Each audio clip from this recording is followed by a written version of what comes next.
Here are your hosts. Your hosts for this evening, Shaggy. Who the fuck are you? You nothing.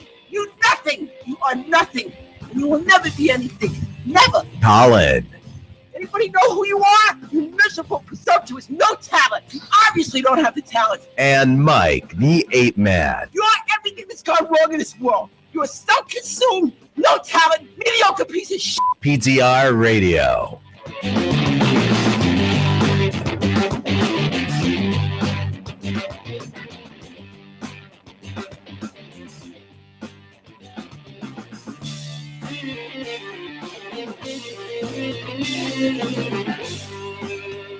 And thanks to our number one fan for that intro. This is PTR Radio here on the fabulous interweb. Oh, Mike and I are both going to be toast for this episode, I think. Whatever would give you that idea? It's just Mike and I this evening. Shaggy, Mike the Ape Man.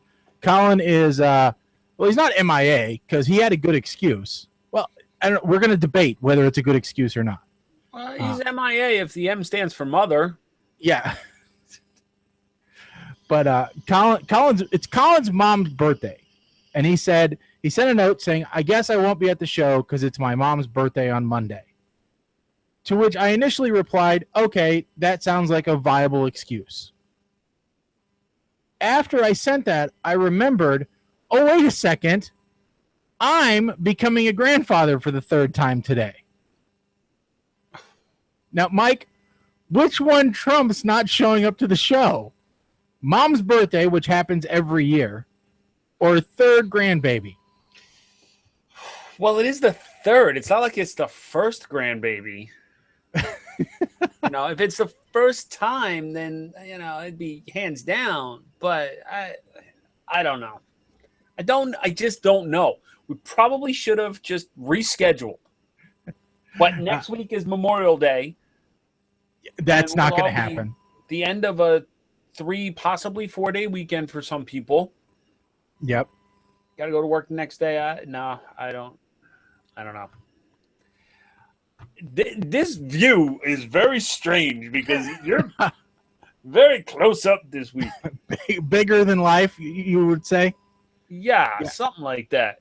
I thought, there's no use in the camera being across the room for just me. You will see more empty room than me. So I will actually move the camera this week. And so, yes, I'm sure it is really different. It is strange. I thank you for wearing a hat. You're welcome, because otherwise there was still the glare problem that we have when it's across the room. So, folks, it is a Monday, and so we are going live. We are on YouNow, of course. We're still simulcasting on YouNow. We are on Rant Radio again. It's still working. They still like us, so we're back on. And for those of you that listened last week, that was an old episode that you heard. I think I picked one that was like 2 years old, Mike. Okay. And so you heard kind of a blast from our little hiatus from Rant Radio. So this is a brand new episode that you're getting to listen to this week. And now I have a text coming in. Who's the text from? Let's see here. If it's from Colin and he's listening, then that is ridiculous. Let's see here. It is from multiple texts coming in. Come on. Stupid phone. By the way, I'm really hoping I get a new phone. Okay, yes. It's actually my dad saying that my Plex server is down. Oh. I'm trying to watch Top Gear. Can you reboot the Plex server, please? And I said, no, it's off during the show. Otherwise, your mom and I have to talk to each other. So I actually tried to put a firewall rule in today while I was at work, and I crashed it anyway. I tried to set a timeline of when it would be available for folks, Well, but last show, remember how before the show, I was a little late to the show because I was having internet issues? Yes. So I rebooted my modem today because I still think my modem needs to be replaced, but I replaced my router. Uh-huh. And I don't know how far behind the times I really am, but when you start talking about routers in terms of how many cores the router has. I know. It's pretty ridiculous, isn't it? And I'm looking at them and I'm like, well, wait a minute. If they come with more, no, this one's a dual core. No, why would I get a single core? There's a dual core available. Now, I wasn't about to pay more for a router than my entire computer is worth to get the quad core. I saw router. An 8-core router. Yeah, don't need that. Not in this house. Nobody needs that. There's no gaming or anything. So I upgraded to a Netgear something that is huge. It looks like a stealth bomber. But it's very technical. It's when you call up support, what do you have? I have a Netgear something. I don't know. I don't remember the damn model number. I could tell you it goes crazy quick. It's the Netgear B12 bomber is what it is. I don't know. The thing is here somewhere and I can't lift it up because I had to shuffle everything on my desk in order to make room for it. Right. I'll be able to tell you if I go on my Amazon account. I'll tell you exactly what it is. But the thing is bigger than I ever thought it would be. Well, and now they've got so many antennas. There is no way you can stack the thing. Well, this thing only has 3, and it does wall mount. All right. Okay. But when I hooked it up, I was surprised because my wife's computer is all the way on the other side of the house, up a floor, through a cement wall. This has the wireless AC. Yep. So 5 gigahertz. So I hook her computer up to 5 gigahertz. Her wireless signal is getting faster speeds using speed test than my desktop that is hardwired into the router itself. And I don't understand why, but it is. Yeah, there's a problem when that happens, I think. Which scares me because I'm using the built-in NIC port on the motherboard, and I'm like, oh, God, don't tell me the motherboard is going. This can't be right. Yeah. I know. It's never good. But, it's pretty sad when wireless is hitting, 300 megabits, but, most of the routers still only have 100 megabit ports on them, And it doesn't matter because your cable modem is still only going to get you what? What do you get? 100 megabits, Mike, at the most? Well, my plan is 110, so theoretical. Yes. I'll say 100 megabit, but I get around 104 when things are working right. Yeah. Which is not bad. Yeah. So, but yeah.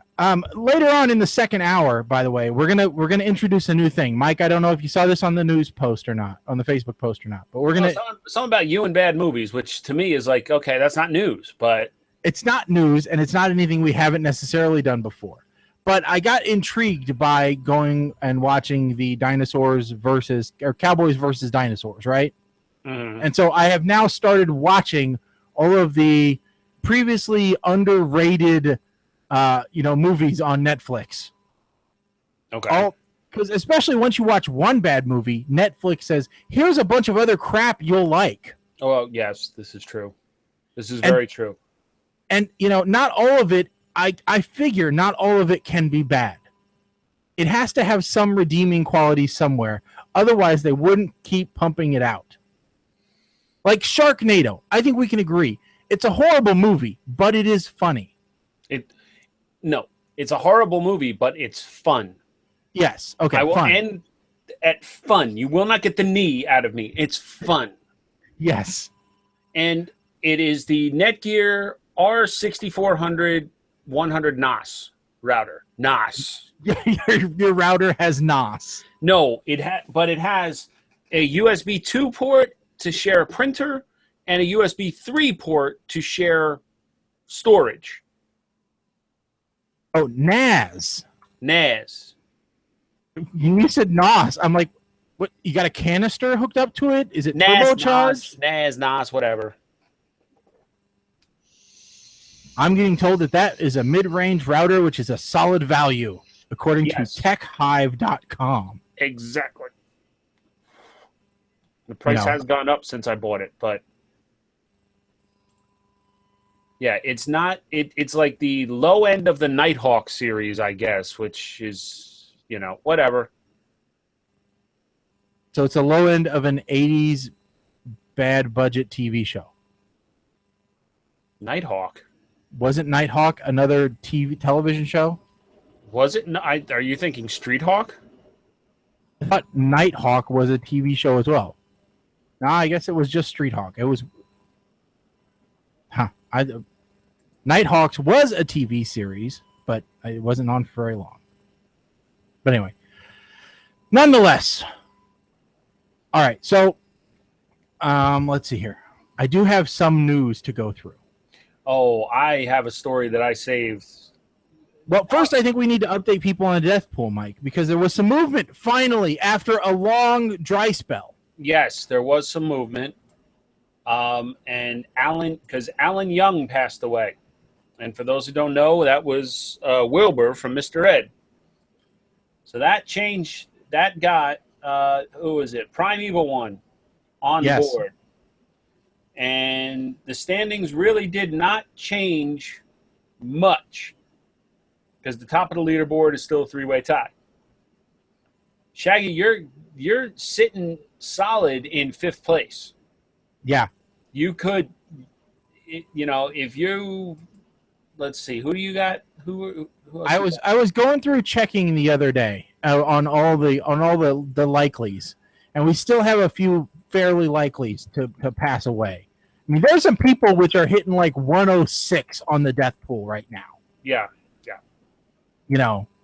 Yeah, we have some people on, as far as the scoring, like we have a couple of people that are only worth 20, they're worth less than 30 points. They're quite a few. Yeah. And, well, and for those that are unfamiliar with what we're talking about, prior to January, during the month of December, we took your 5 picks for celebrities you thought were likely to kick the bucket in 2016. And then as the year progresses, we keep track of all the celebrities on that list that actually do meet the Grim Reaper. And then we award points based on a formula. It's all advertised on our website, ptrradio.com. And whoever has the most points at the end of the year will receive a fabulous box of randomness, provided that they give us their shipping address. You have one thing to do if you win. That's all you have to do. And, for some people, that's too much work. But we think it's we've had a couple of winners that really like it. So that's what we ask. And, it bothers me that I'm in a 3-way tie for 1st place. Because a referral point would have gotten me. Yes. Would have put me in the lead. Yep. But hosts were excluded from referral points. Sure.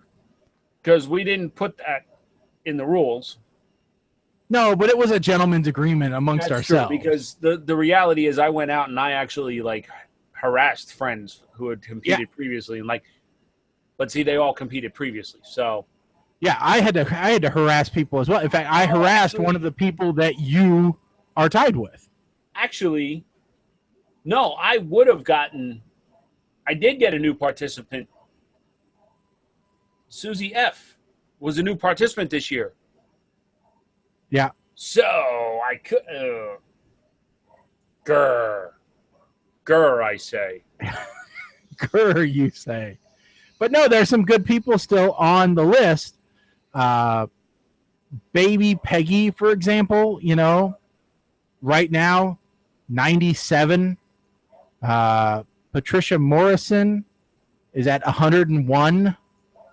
Lupita Tovar is 106. Yeah. Vera Lynn, 99. Yeah, Lupita Tovar, I think, was the 106 that I saw. And there's some good picks left on there. And then there's some popular picks as well. So it all just depends on who you got.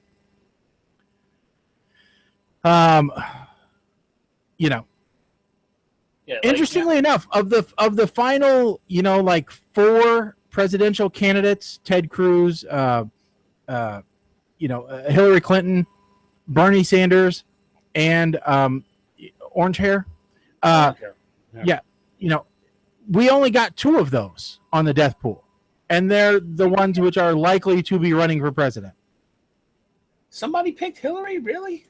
Oh yeah. Oh yeah, somebody did. Okay. Yeah, the same person who picked Donald Trump. Yes. Primeval one. Primeval one. Well, actually, Donald Trump was picked by more than one person. Yes, he was. According to my stats here. Yeah. Anyway. But yeah, so that's your update on the death pool. It's still anybody's game because there are quite a few select picks that if they hit, like you're in the lead. Oh, and I mean, there's definitely some jostling to go around as well.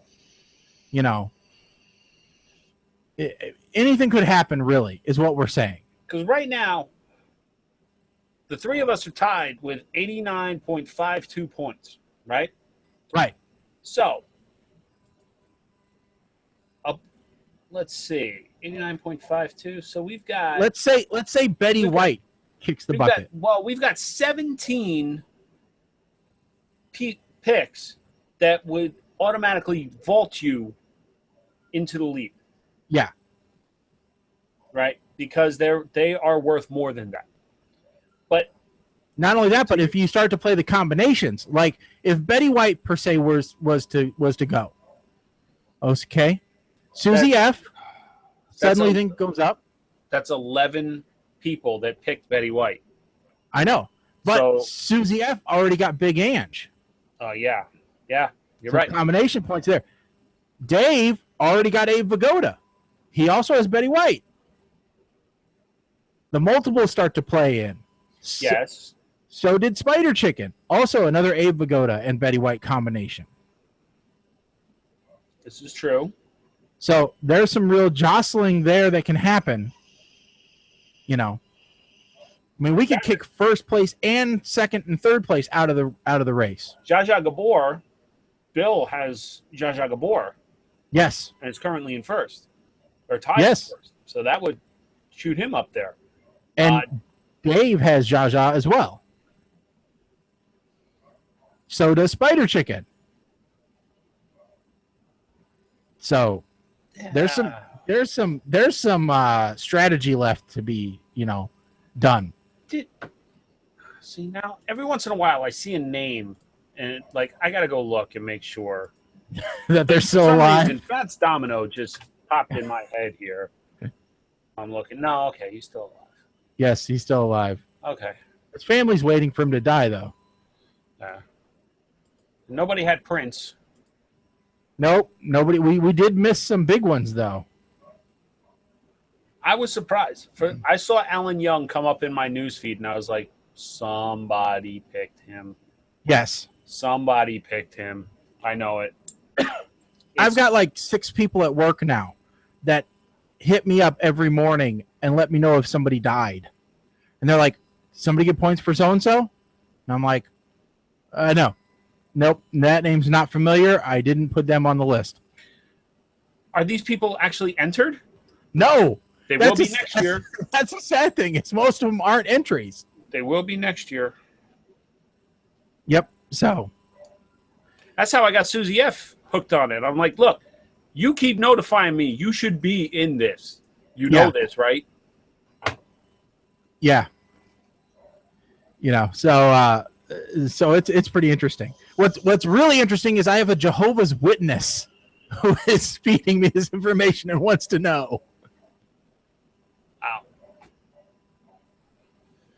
That tells you how fun this game is. I mean, it's fun you can't do anything about this anyway. No. It's going to happen. That's what we always say. And I try to keep up with it. And I'm usually pretty good. Yeah. But there's just a lot of crap going on. And you know what? If we miss it, for God's sakes, please tell us. Yeah. Yeah, exactly. I mean, we can't cover every crematorium and every funeral home in the U.S., let alone abroad. Now, I think we covered this rule. However, I need to clarify because we had the rule that anybody who picked Bruce Jenner, their pick was reclassified to Caitlyn. Yes. Now, we didn't cover the rule with all the rumors going around with Caitlyn possibly wanting to go back to be Bruce. We never Who could covered have that rule. foreseen that complication? So we should be clear that we need to add that to the rules that a sex change does not constitute death. Sexual fluidity does not negate the person's existence. Yeah. I like the way you phrase that.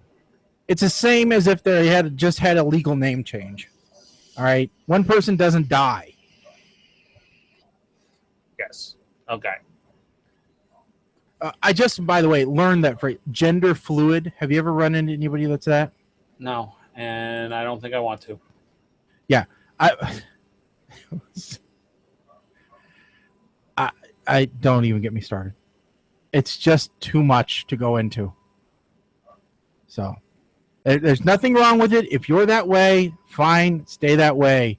Just be that way, whatever. All right, moving along. Speaking of gender roles, shit. Don't tell me I just lost that because that's screwed up. Let me see here. Let me refresh this and see if I just lost the feed to you now because I decided to be a jerk and damn it, it did. All right, let me fix this real quick. Broadcaster's already live. All right, good. All right, I want that. I want that. Damn it. Cancel. End that. Sorry, folks that were watching on YouNow. I have to restart YouNow because it's a giant pain in the ass. Ugh. Boy, YouNow has an... You know what? We're just going to stop using YouNow right now. We'll come back with it after the break. But I need gold. So, anyway, there is with the whitewashing of Hollywood, right? The term whitewashing. You mean like how there were no black Oscar nominees? Yes. Yeah. Okay. Yeah. So, this has been going around for a long time. All right. It's absolutely nothing new, but there is evidently somebody started a new thing where they went through and they replaced. Let me see if this will work now. They replaced. Hey, why don't we do that? Popular actors with John Cho. Now, for those that aren't familiar with John Cho was in Harold and Kumar Go to White Castle. He's also Sulu in the new Star Trek movie. Yes, he's Sulu in the new Star Trek. So they went through and they replaced. He's made new posters up. Okay. For popular movies, with John Cho taking the place of where Hollywood has whitewashed the character. And you know damn well that, or where there was traditionally a white character. Let me put it that way. wow. So, for example, Avengers: Age of Ultron. Who would make a better Captain America? John Cho.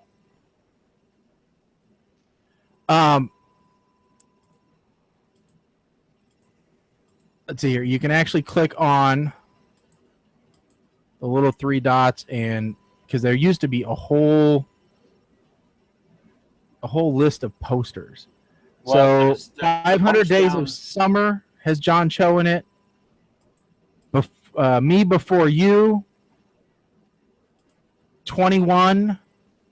Oh, The Martian with John Cho.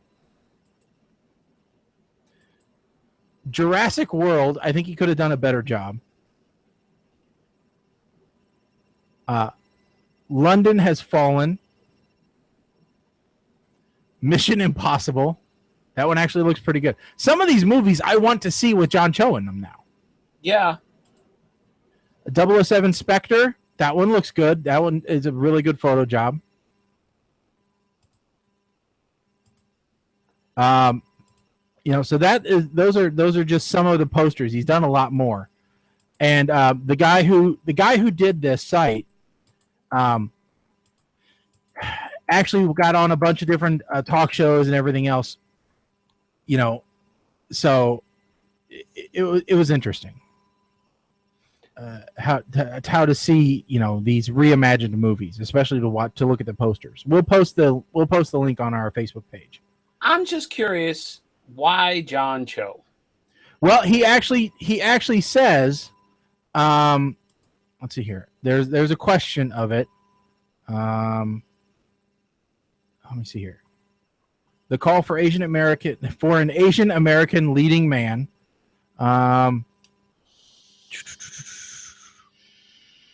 He asked that John Cho is the. Okay. All right, that's always good. Described by George Takei as having swagger and swashbuckling panache, Cho also possesses the intangible traits to carry a leading role.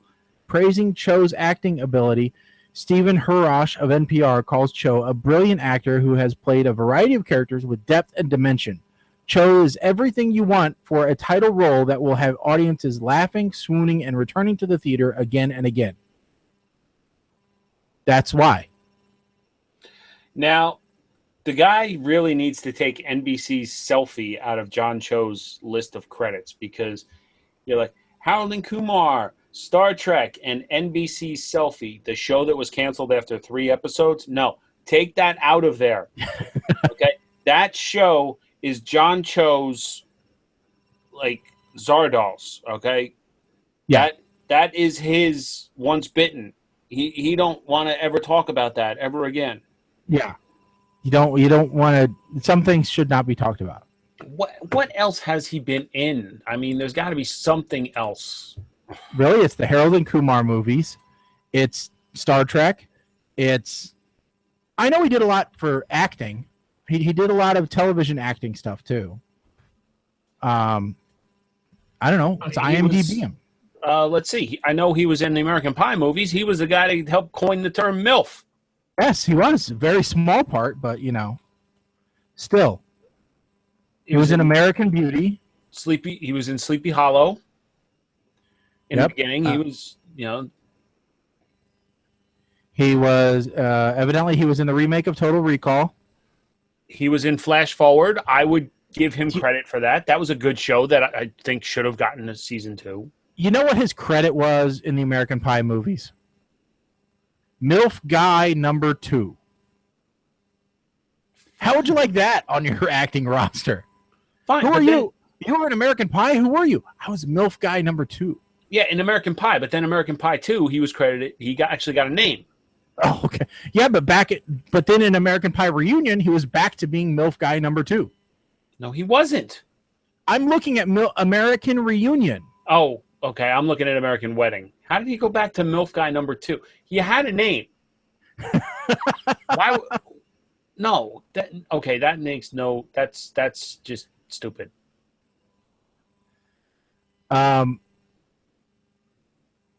Let's see here. He was in Grey's Anatomy. He was in Kim Possible once. He was, Big Fat Liar. The Flintstones in Viva Rock Vegas. He was a parking valet. I don't know if that's higher or lower than MILF guy number 2. I really don't know, but this whole he was in Charmed. Selfie thing, just you need to, that needs to go. He was a pizza delivery guy on the Jeff Foxworthy show. It's Vince Chung, an American Dad. Okay, dude. Anyway. Yeah. So anyway, I thought the posters looked great, and I do agree that he's got a lot of depth. He did a lot of good I liked his acting. I thought he did really good in the Star Trek movies. Yes. So do I. So, but I thought that was just neat. Now here's another one. Here's another interesting thing. Now, Mike, we're both old, right? Must and only remind me. getting older. Well, I have something for you to look at, which is only going to make you feel even worse. Go ahead. I haven't hated myself yet. Who is here's older another one. and younger than you? Oh, Christ. So what you do is you find your age on the little graph, and it will tell you. So like mine, I'm looking at 39, and it says, okay, 47% of people are older than you. 52% of people are younger than you in the world. I hate you. So I officially am on the backside. Oh, yeah, so am I. 56% are younger than me. 43% are older than me. All right, so let's just to make you feel even worse. Now, looking at my daughter, who's 20, all right? 72% of the people are older than she is, and only 26% is younger than she is. That is... See, I thought that bad. this was going to be something like you type in your age and it gives you a list of like celebrities that are older than you and younger than you, which would make me feel bad because the younger ones are like, you bastards, I hate you making all this money from being on the Sweet Life of Zach and Cody. Nope.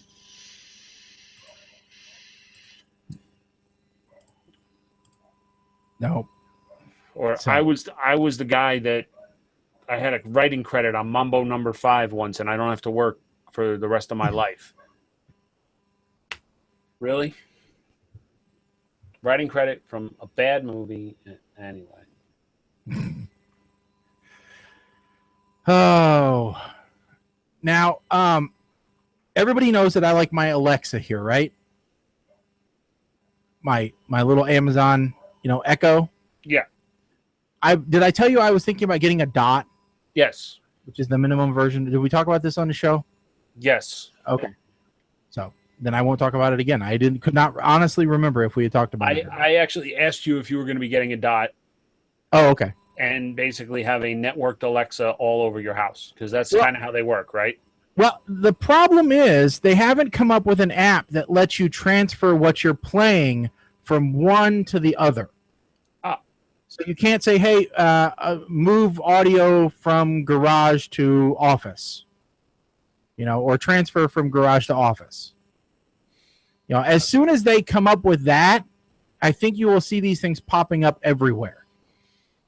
Because I did watch a guy change out from the big canister that I have here to a Dot, and he had done a whole house stereo system where he had speakers in every room, and it was great. But even he admits that if he was controlling something in the bedroom, he couldn't stop it once he moved into the living room. So See, this thing has the potential to be a poor man's way of creating a smart house. to me, it's one step towards Jarvis, Iron Man's computer. Speaking of Jarvis, Yes, Agent Carter got canceled. canceled. Yep.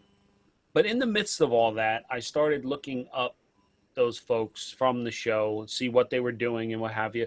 And I didn't realize that Haley, what's her name? I don't know. I never watched the show. Haley Atwell. What, along with the guy who played Jarvis in Agent Carter. The real person, The Jarvis. real person. Apparently, they were in a dub smash war with oh crap! Why am I having a brain fart here? Sky and Coulson from Really? Shield. And she's like the two of them were in quite a few of these dubstep videos, or Dub Smash. Yeah, so I'm looking at an article here. This is from last year, though. Well, yeah, I didn't know about it, but it just shows how behind the times I am. I know, I'm with you. But Chris Evans helps Agent Carter star Haley Atwell win Marvel Dub Smash battle. yes, so they wound up turning it. It started out as fun, but then they started doing a Carter vs. Shield. They did 3 rounds, and the fans decided, and it was all for charity.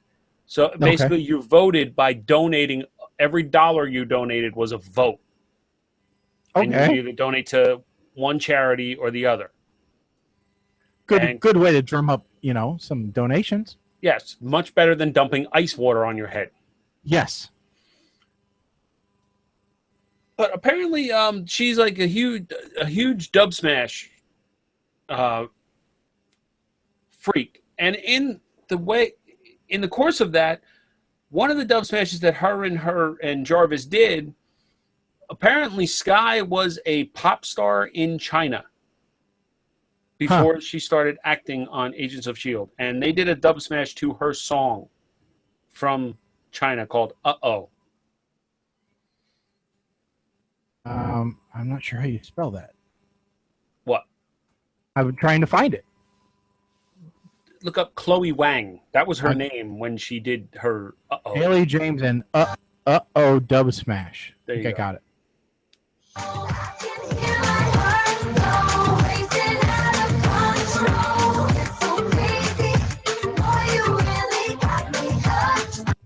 Now, that song was actually performed by the woman who plays Sky on Right. Agents of S.H.I.E.L.D.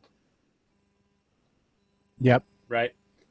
Now, some of the other ones that they do are just a little ridiculous, and it makes me decide. I wish I was some kind of a celebrity, because I would do this dub smashing stuff all day long. That would be my life, and people would hate me for it, but that would be my life.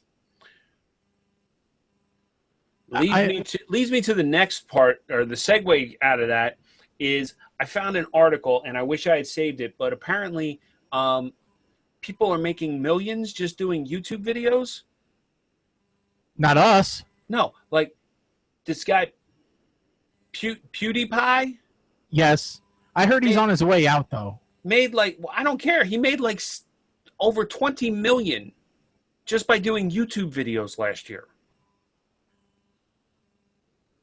Ridiculous. Yes, very ridiculous. So what are we doing wrong, Shag? I don't know. Should I Google PewDiePie secret of success? Oh God. Let's see here.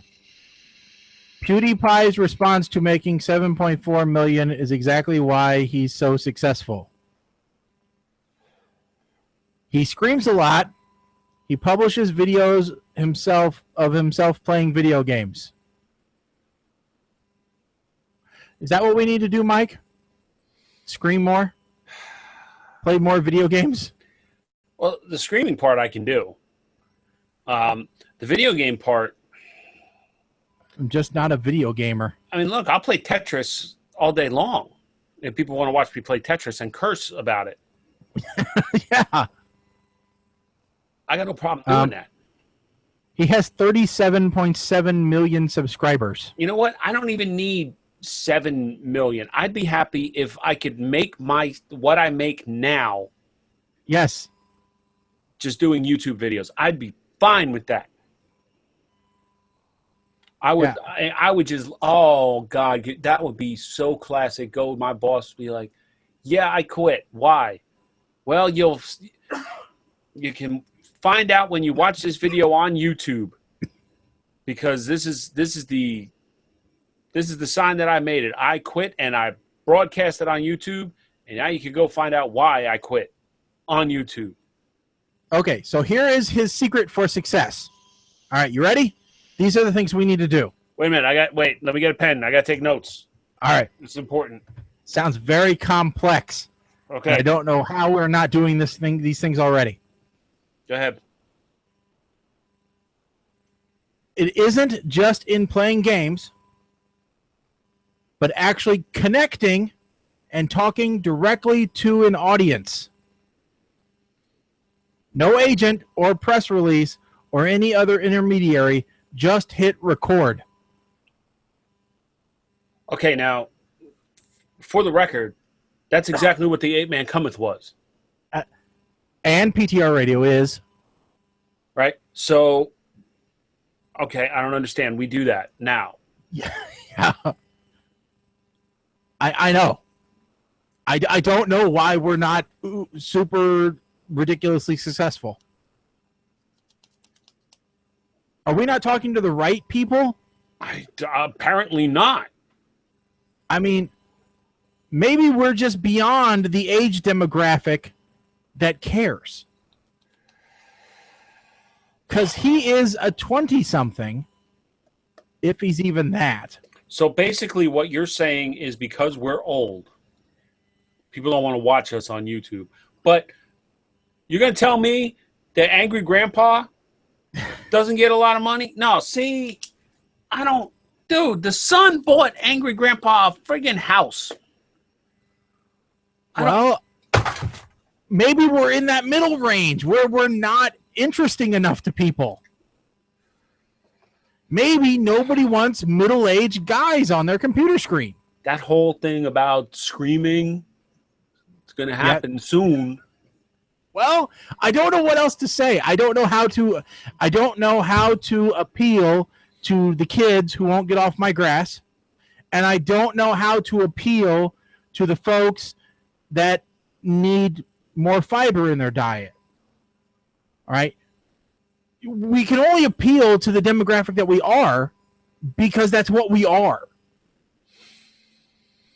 And the problem is, here is the golden problem, Mike. We can only appeal to people that don't have time because they're too busy living their life to live on the internet. We are appealing to late 30s, 40-year-old people who have children and who have a full-time job, maybe two, and who just don't have time for this crap. That's who we're appealing to. Who go, yeah, you tell them. When I listen to you on the podcast, when I'm commuting. Don't you agree? You know what we need? We need two things. Okay. One, we need to get females on the show. Okay. I will put Colin in charge of that, and it will never happen. We need that. And we need sponsors. But in order to get sponsors, we need females.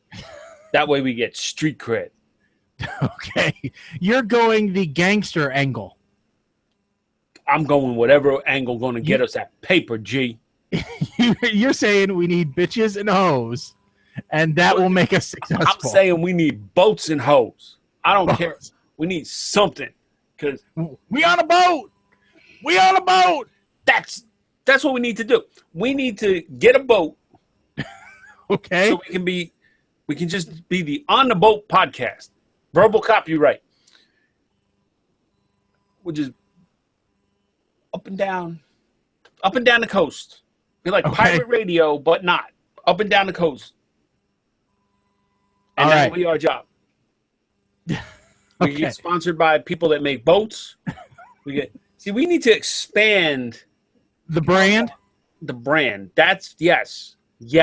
We need to expand the brand. So PTR is probably trolling rivers. Is that what you're going to say? If we're on a boat, sure. Okay. Oh, maybe we could go after the extreme sports, and we could be probably taking on rapids. Probably taking risks, and see, like I watched what was the show I got caught binge watching? Impractical Jokers. We could do stuff like that, but the problem is, people don't realize this. Those guys were all in the industry and famous already. like behind the scenes. And then they decided they were going to do the show. So they're not just regular guys. No, and I'll tell you what, the people that can invest their time into doing nothing but videos all the time, they're broke. They're poor. We sometimes, I was been thinking about this because there's a real possibility here that I may be out of a job in like another month or two. Oh. That the union that I'm with may go on strike. Oh boy. Because of the government and everything else going on. And whether I want to or not, that's going to affect me. And so there is this possibility, and I've been playing around with the idea of, okay, what do I do if that happens? All right, how do I continue on if my main source of income now is no more and I have no control over that? And I've been thinking, and my thought is maybe that is a metaphorical kick in the ass for me to get involved with other things that I haven't fully vested myself in because of the day job. Maybe that in regardless, whether it's a podcast, whether it's my own business, whatever it is, be that as it may, whichever one has more of a opportunity for success,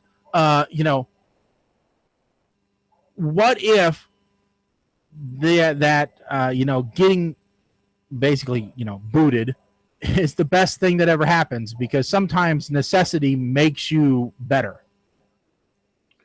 Yeah. Yeah. Because right now I'm extremely comfortable. I'm happy where I'm at. All my needs are met. I'm not under the gun. I don't have anybody, holding me to the fire to go out there and be better and sell and do all this other stuff, But if it's, hey, rent is due or the mortgage payment, can't skip another one, then, maybe that will light a little bit more of a fire under me. So yeah, who knows? And I know that a lot of people have risen to the occasion when that occurs. More people have probably fallen flat on their face and ended up in a dumpster. Mm-hmm. But, there are success stories everywhere. So, I'm looking at it from both directions going, hey, you know what? Maybe it wouldn't be the worst thing in the world. Am I going to jump towards it? No. Am I looking forward to it? Hell no. But if it happens, I'm going to have a plan, and I'm going to have a way to try and do what I want and still end up a direction that I want to go. So, because life doesn't always give you what you want. We all know that. So you just gotta make it what you want it to be. And so I don't know. I was going to church more often has given me a little bit more confidence that everything's going to work out one way or the other. Whether that's going to be false confidence or not, I don't know. But well, and that's like you're talking about how you're looking at it as life gave me lemons, so now I think I can make lemonade. Well, yeah, I'm thinking life gave me lemons. Maybe I can open a lemonade stand, Well, let's. I have a news article here about a similar situation. Okay. Right, where life handed a guy lemons and gave him cancer. Well, that's not very uplifting, Mike. Well, wait. As a result, he got a new penis. Okay. Wow. Is it bigger? Well, he's in Massachusetts, so it's possible that he got, one of the 13th Street Clips Johnsons. I think I know the article you're talking about because my wife sent it to me. She's like, you guys need to talk about this on the show. It's a first United States penis transplant. Yes, I mean, And I'm like, what are you trying to say? Why are you mentioning this to me? But yeah, this happened like a week ago now. And the guy even did an interview already. oh yeah, for the New York Times. Yeah. You know, and I heard the interview. It was pretty uplifting. The guy seems to be in high spirits. Everything's going well. Now, granted, he's going to be on anti-rejection medicine for the rest of his life, but he's got a new dong. So, there's positives. And, now, here's a question for you, Mike. What's that? All right.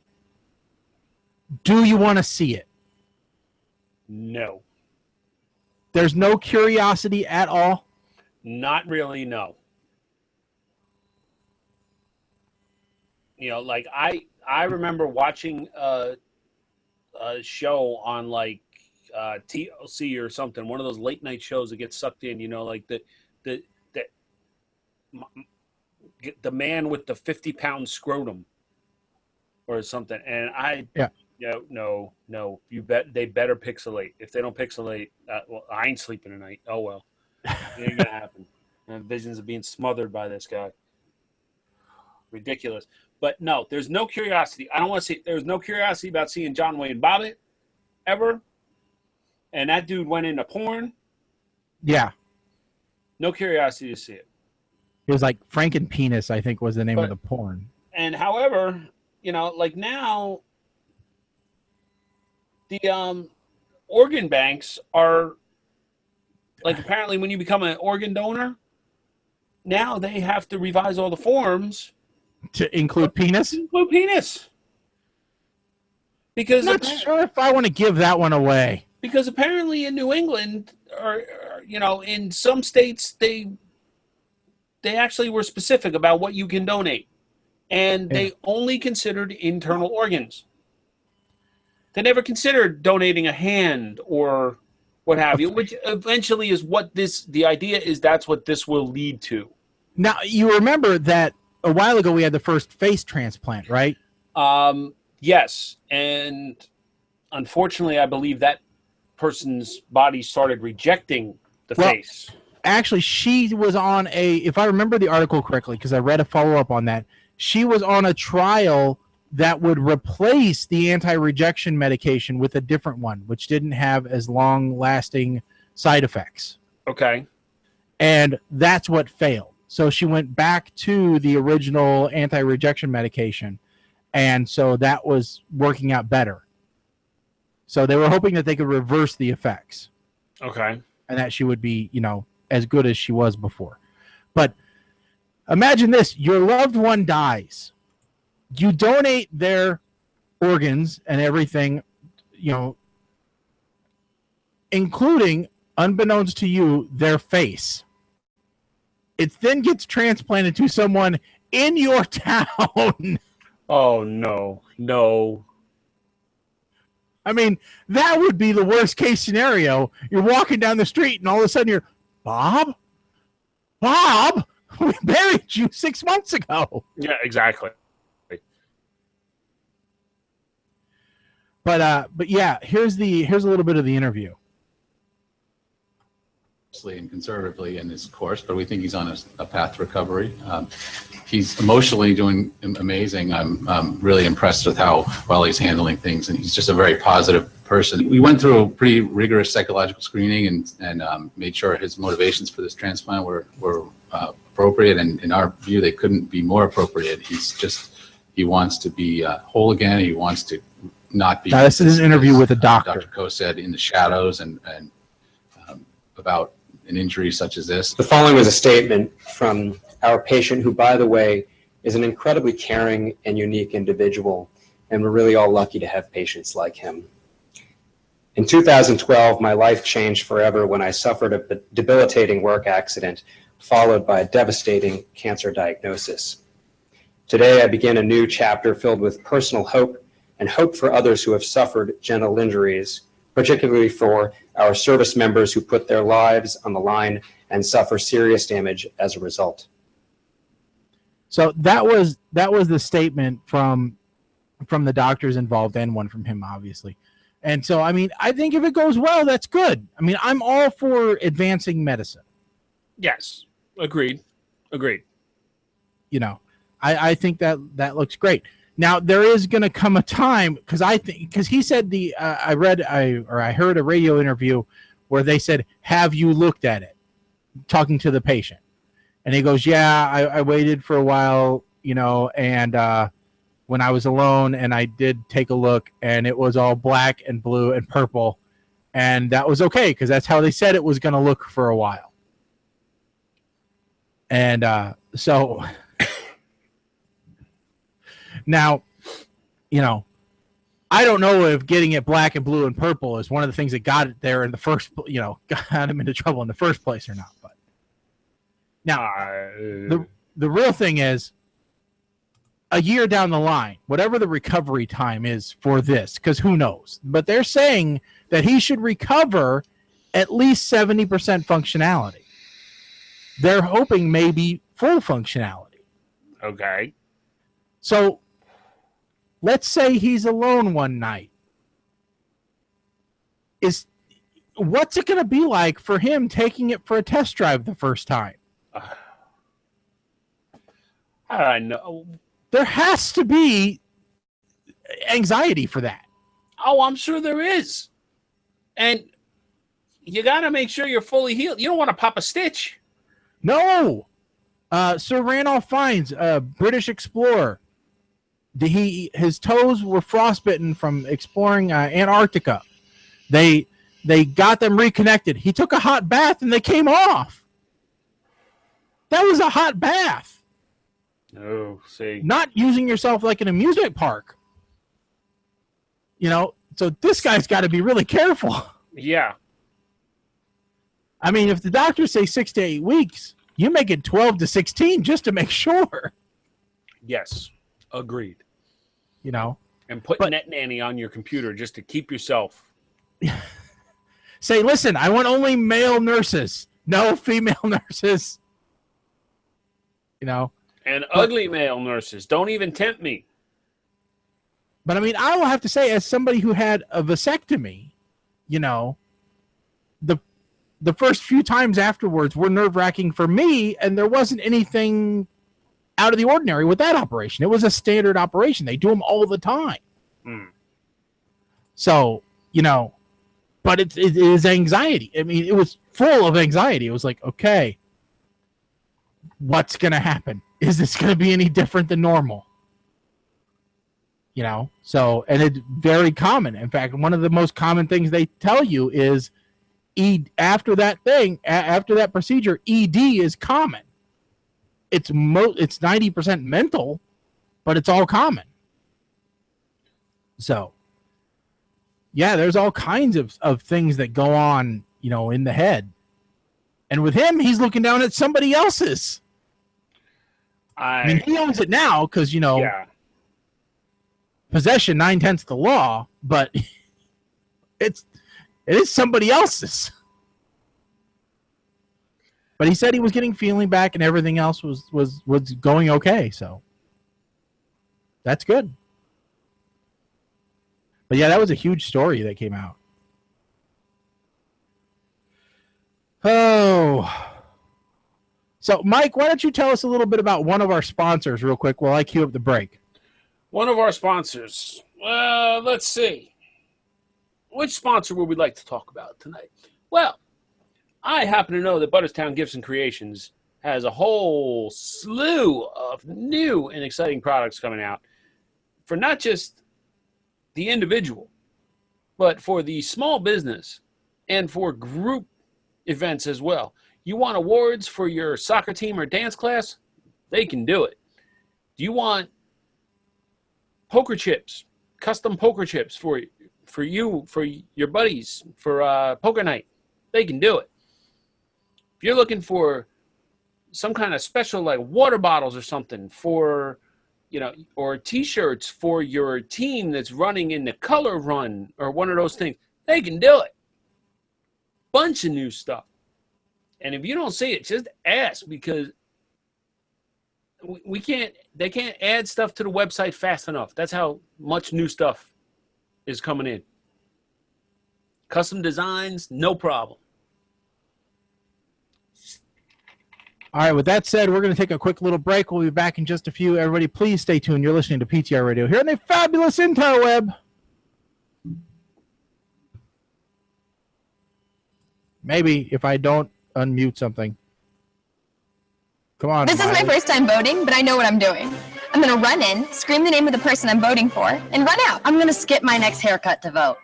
I'm voting because everyone at the polling place is legal. Seriously, I can anyone there. I'm voting so I can take my mind off of Kristen and Rob. I vote because it's all of our civic duty to help choose the people who will lead this country into the future. Also, I love hitting on the little old chicks who check you in. And their teeth.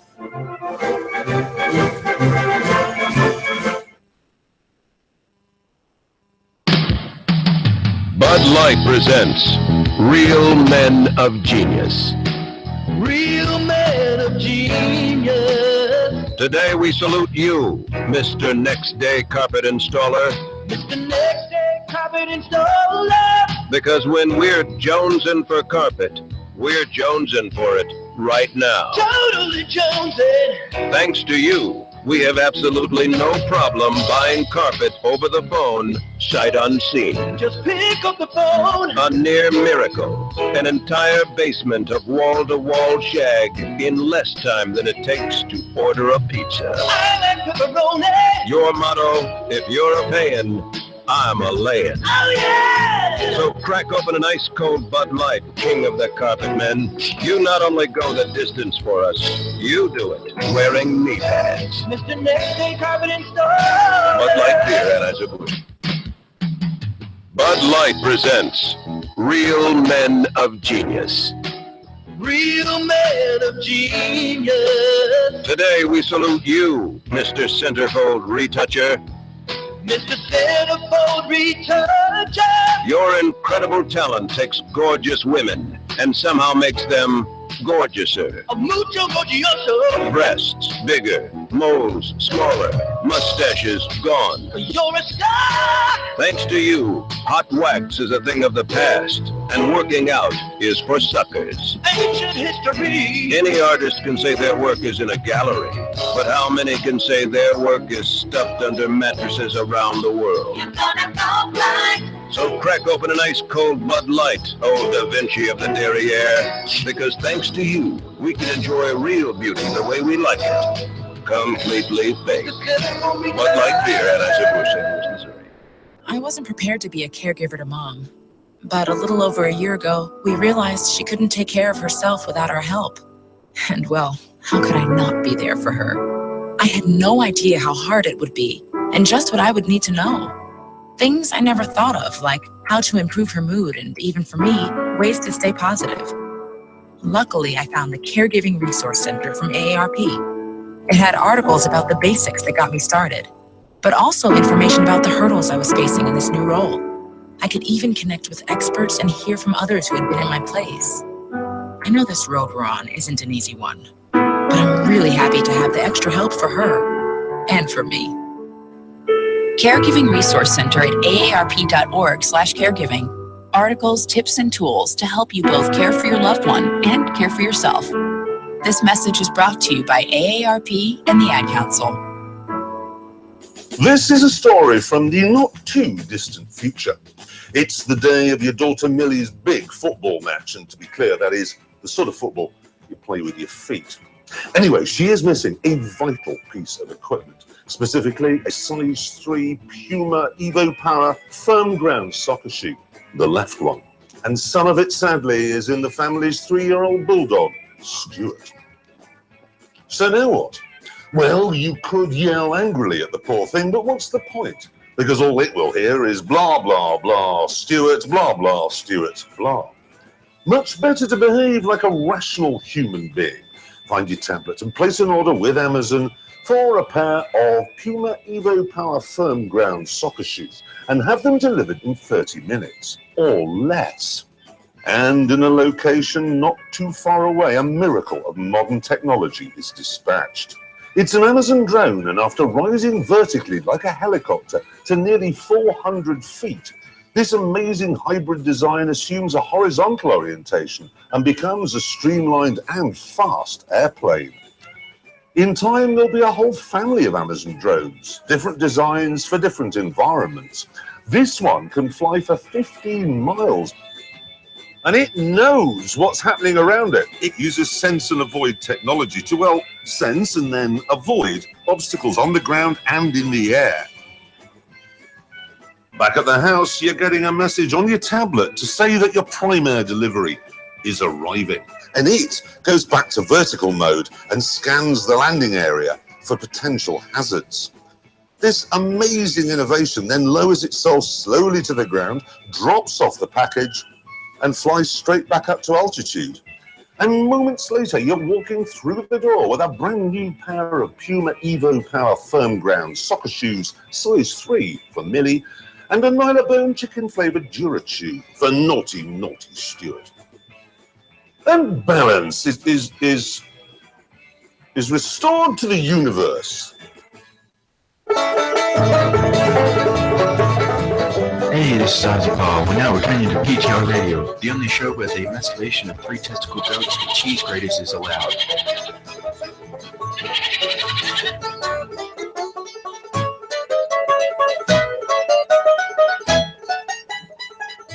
And welcome back, everybody. This is PTR Radio, second hour of the show.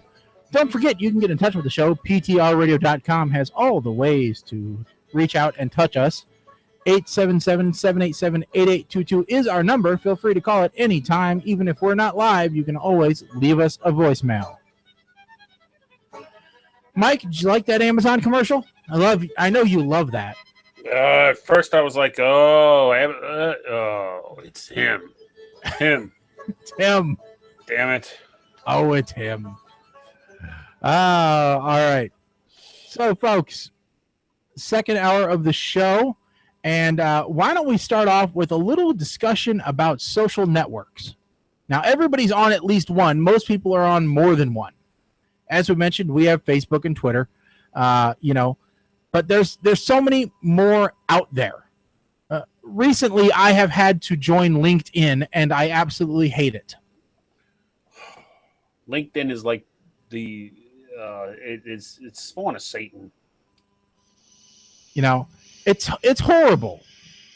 It really is. But TheAtlantic.com decided that they could equate social networks to the 7 deadly sins.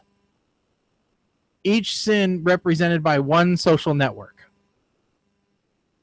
So, Mike, do you have any idea what social network they associated to lust? Tinder. Correct.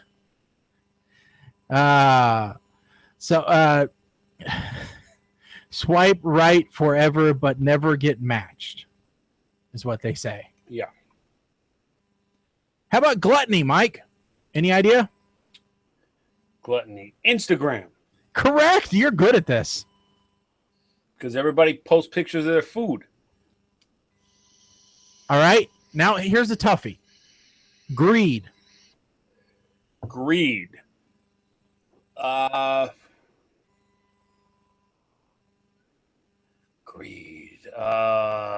going to say Facebook. They're actually saying LinkedIn. Okay. That was going to be my next guess, but. Now, how about sloth? Sloth. Now, I will give you a hint. I don't believe that I would consider this a social network. I would consider this a very popular site that millions of people visit. Sloth. But I wouldn't call it a social network. Based off of what you just said, I'm going to guess Pinterest. Netflix. Netflix is not a social network. I completely agree. Nobody's ever messaged me on Netflix, and if they did and interrupted while I was streaming Girl Meets World, I'd be very upset. I completely agree. They said it used to be Zynga, which I've never heard of either. Zynga? Zynga? Yes. Zynga is like the ones that did it's a gaming thing. Okay. They say Zynga is no more. Now Sloth is Netflix. Okay. How about Wrath? Wrath, I will go with Twitter. Correct. Very good. Okay. Yes. Nothing like expressing your wrath in 140 characters or less. Yeah. How about Envy? Envy.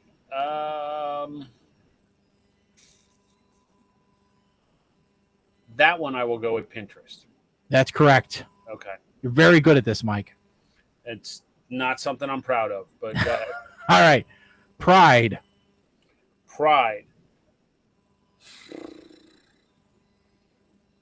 MySpace. How? No. Facebook. Okay. The obvious answer is Facebook. Now, they're saying that there are actually 2 other sins recognized beyond the original 7. And they say that vanity would also, they say it could also be Facebook. And then there's acedia, ACEDIA. Sure. Is that the sin or is that the site? It's the sin. The hell is that? A word we have now largely lost, but whose meaning survives somewhat in the word melancholy. It's the definition is it is the failure to do one's work and take interest in the world, a cousin to boredom, exhaustion, and listlessness. Okay. So any idea what that might be? I would say that's Netflix. Well, they're saying Tumblr or YouTube. Saying what are YouTube? Tumblr. Okay. I don't know. Those last 2, I So, but those are the 7 deadly social networks, is what they term those as. Now, I admit, all the way up to Pride, I'm like, okay, I get you there. Except for the Netflix one, Sloth. That is not. If anything, Sloth, I would maybe, I don't know, is Reddit considered a social network? No. I know it's a site, but it's a very social considered site. Yeah, but I don't think it's a social network. It's not like there's a Reddit app that you can easily communicate wherever you are. There is a Reddit app that you can easily communicate wherever you are. Okay. How about I put it this way? Reddit is not. It's too tech-centric. Doesn't really appeal to the general public because you have subreddits. You have. Okay. It's not exactly easy to navigate. All right, I'll give you that one. I understand that much. I'll take that. Now, before we get to my movie reviews, because I have 2 of them tonight. It's a double feature night. Let's talk about relationships, Mike. Now, we've both been in quite a few, right? Sure. Well, not with each other, but with other people. Thank you for clarifying. Go ahead. Have you ever had a relationship where you ignored red flags, and looking back, you go, "Well, I should have pulled the plug, months ago, because I saw this come up." You mean like being blind, and then when you look back, you're like, "How did I not know that this was where it was headed?" Yes. Absolutely. So, Bro Bible has an article that says, the key to finding true romance is instead of searching for red flags in a relationship, take notice of these green flags, which show a person is a keeper. Okay. Now, I agree that there's a lot of things which would make someone a keeper. But I think the red flags are much more blaring. That's why they're red. Okay? But in this article. But see, here's the other problem. A person could have dozens of green flags, but it only takes one red flag for you to say, whoa.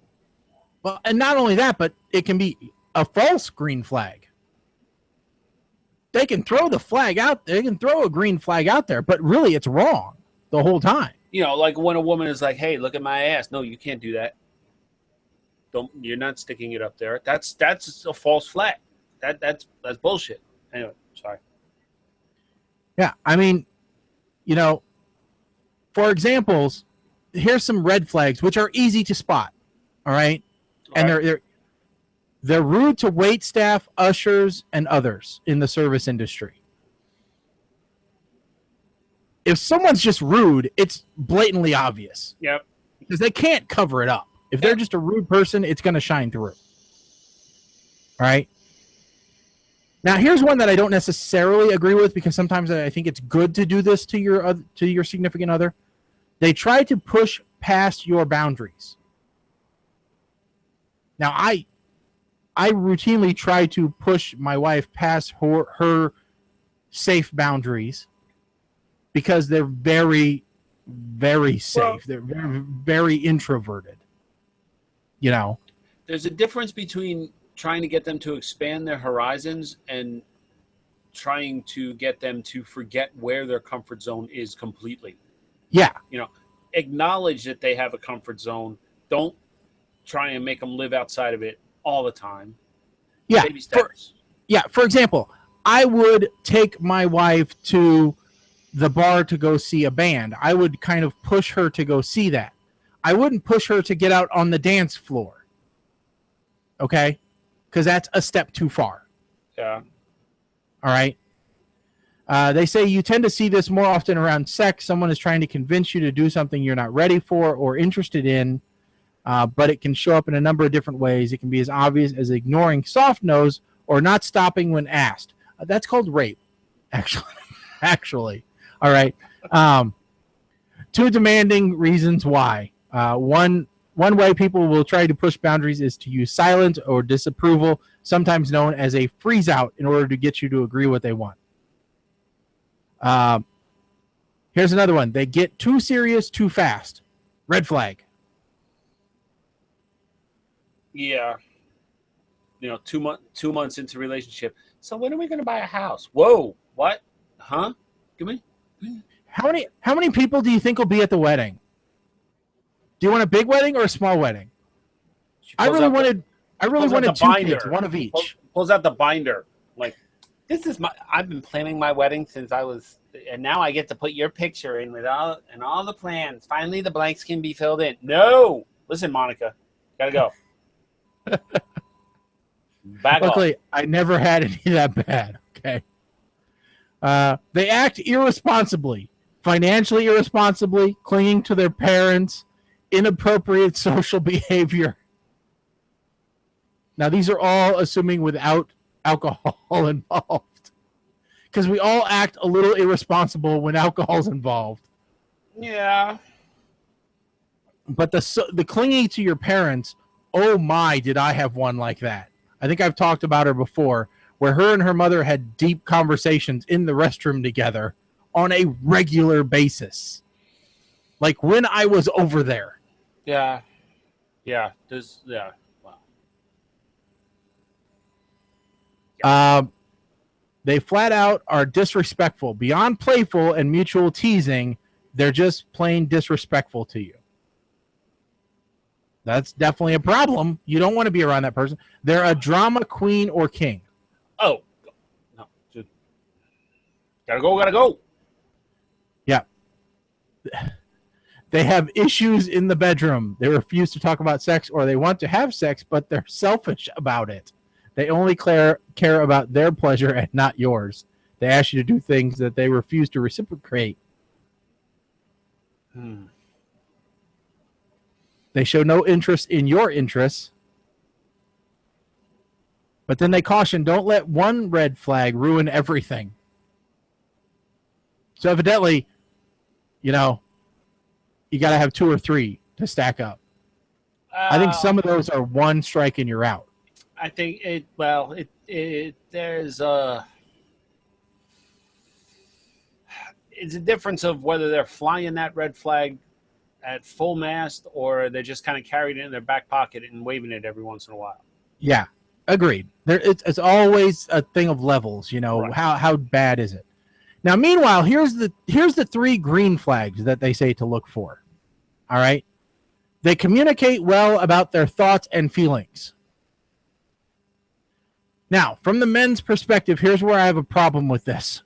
Now, we've talked about it before on the show, but for those that are unfamiliar with the show and haven't heard through all the archives, sometimes I'm not thinking of anything. My mind is a complete 100% blank. Yep. Same here. Okay? So just because I'm not talking doesn't mean I'm holding something back or I'm thinking difficult about something. It's because my brain is only concerned with breathing in and breathing out. That's all it's doing. Otherwise, it's in neutral. Yep. Okay? Agreed. Next, they're passionate about something, regardless of what it is, whether it's work, a hobby, their circle of friends, whatever. They have to have something that makes them happy outside the relationship. It's a good sign that they can be independent and they won't rely on you for all their emotional needs. Fair enough. Yes, you have to have me time. I agree with that. You have to find somebody that isn't 100% dependent upon you for their happiness. Yes. Yes. Perfect way to put it. Now, here's the other one. And this is a big one. And I will say I'm very glad that my wife does this. And I do it to a degree, but I'll admit I probably don't do it enough. They can admit fault. When something's their fault, they admit it. In this case, they say when talking about past relationships, but I'm going to take it a step further and say they know when they're wrong. Period. End of story. Yeah. My wife has occasionally said, "I'm sorry, I was such a bitch. You didn't do anything wrong." And I'm like, okay, as long as we're clear that it wasn't me, then I don't have to worry about it. I'll just go downstairs. So I'm like, next time, just a little warning. I will just leave earlier. Yeah. Yeah. So, and the comments coming in, or the comments from the article, it says the same thing.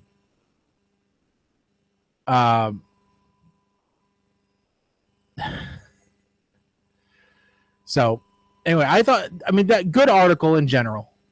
So don't just concentrate on the negative. Look for the good things too. Yeah, I have the red flag. I guess it's kind of related to some of the stuff we've talked about, or they talked about. But the big red flag is they won't take responsibility for their mistakes. Oh yeah, that's all covered in that one of being irresponsible. Yeah. Always someone else's fault. Never their fault. I do hate that. But and I also hate it when they blame the past, rather than fixing the future, fixing the present and the future.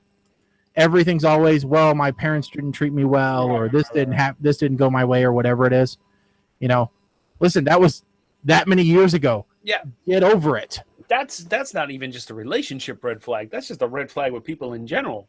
Yeah. I see so many people that, they're out on their own, some of them married, some of them not. And all they do is blame their parents, or they, and some of the psychiatrists are bad guys in this, because they're telling them it's okay to blame their parents for how bad they are now. And, that it's going to take a long time to fix. No, it's not. Pick yourself up and move on. The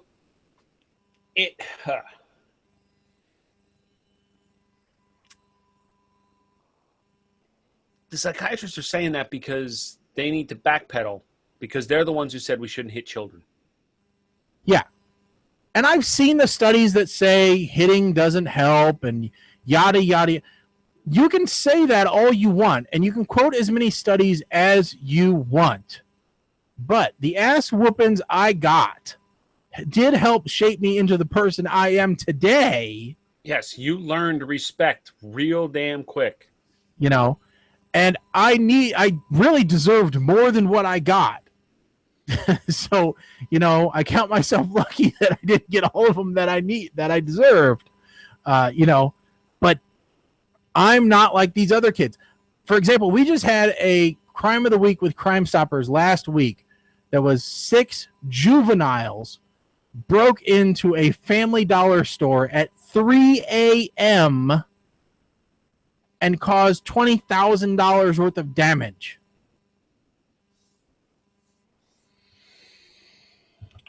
You know?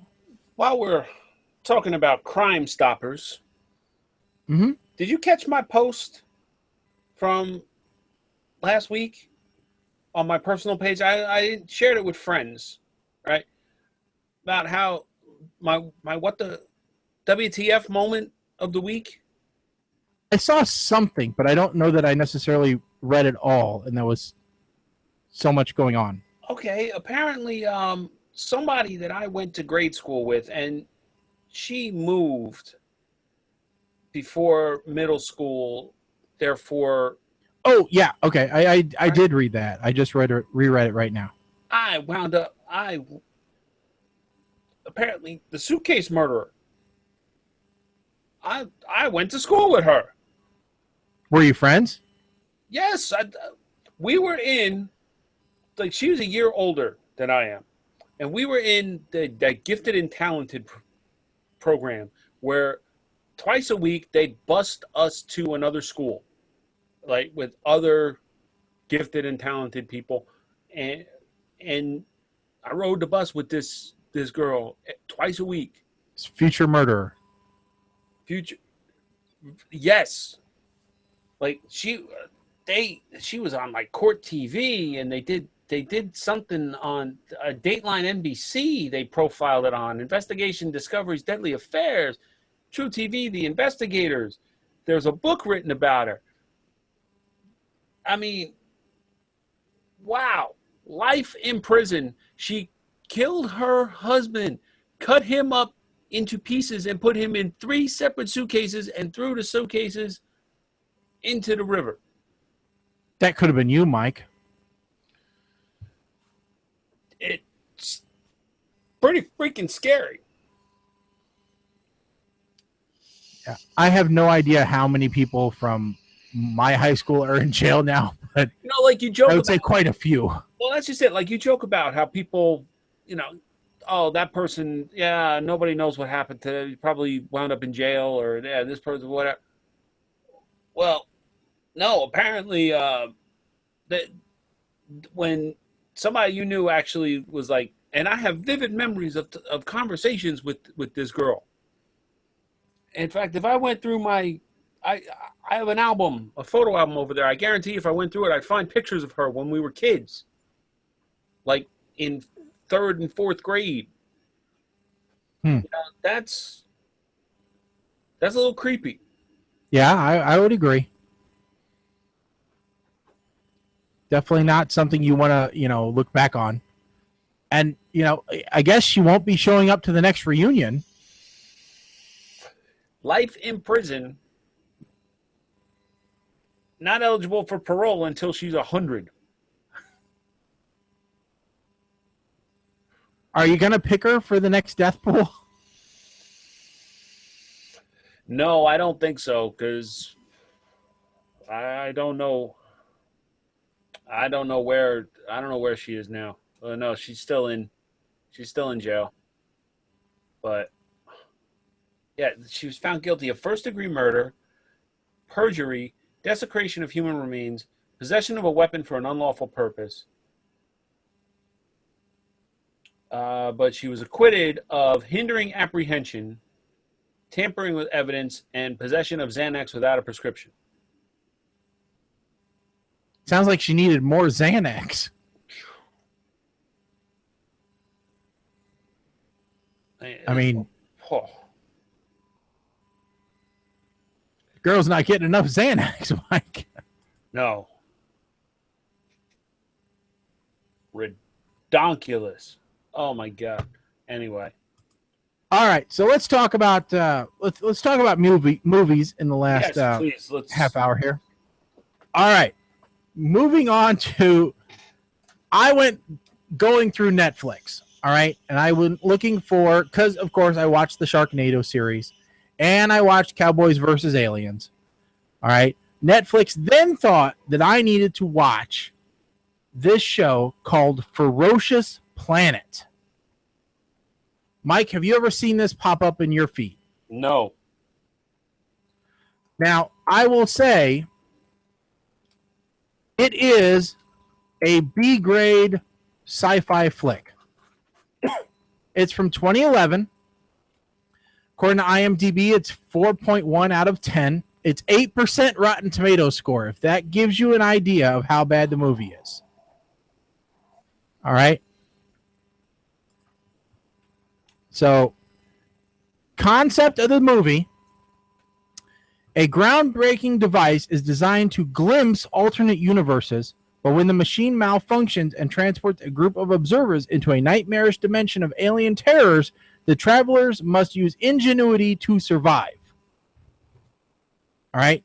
Now, this was originally a sci-fi movie.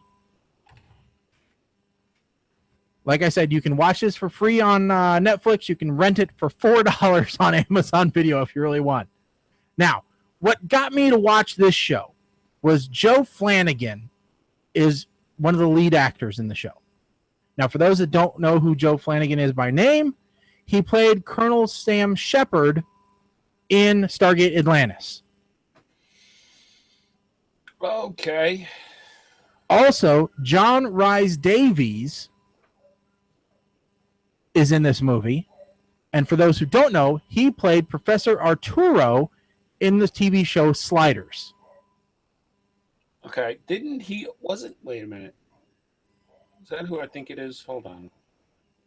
He was also in the Lord of the Rings movies. Yes, he was. As, what's his name? Wasn't he one of the He was dwarfs? It was Gimli. Yes. Now, so just those two alone got me to say, yes, I will watch this movie. So. That's just proof that great actors will make bad movies. Now, I will say that those two kind of carried the movie. They were the best actors in the whole movie.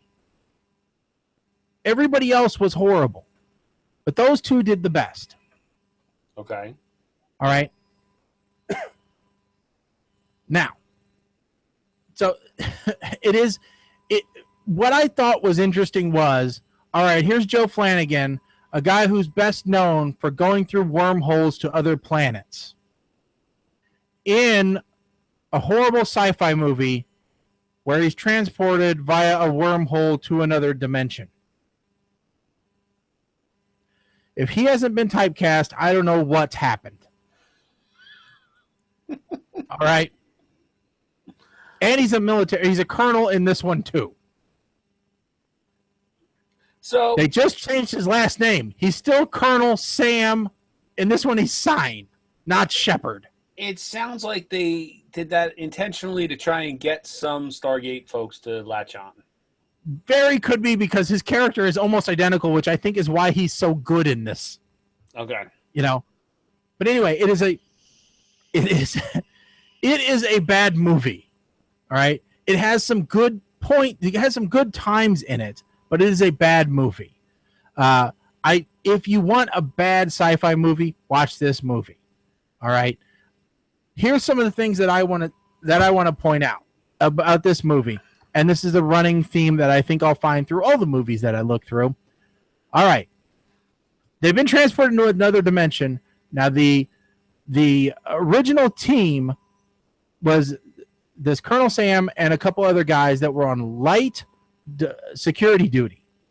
So they have a couple of like AR-15s and a couple and pistols each. All right.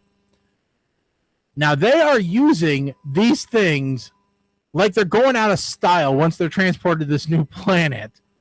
And I don't know how many rounds exactly their pistols hold, but it seems like 1 billion because they never seem to run out of ammo. All right, this is movie ammunitions 101. You can't have unlimited ammunition. All right. I will say that they did a fairly decent job with the CGI on this. So it's a decent flick. Give it a shot, especially if you like Stargate Atlantis. You'll like his portrayal in this movie. It's pretty good. So that is Ferocious Planet. That's how that movie shapes up. Again, it's free on Netflix. If you liked any of the other ones, you'll probably like that one. Now, I got done watching Ferocious Planet, and I thought, it's still early in the evening. I have time to watch another film. Little did I know the next film I watched was going to be a 2-parter. All right? Oh, no. Now, I will say, I forgot all about how bad Furious Planet was when I watched this next one. And I will wholeheartedly recommend this next one, even though it ripped off elements from at least 3 different movies. All right?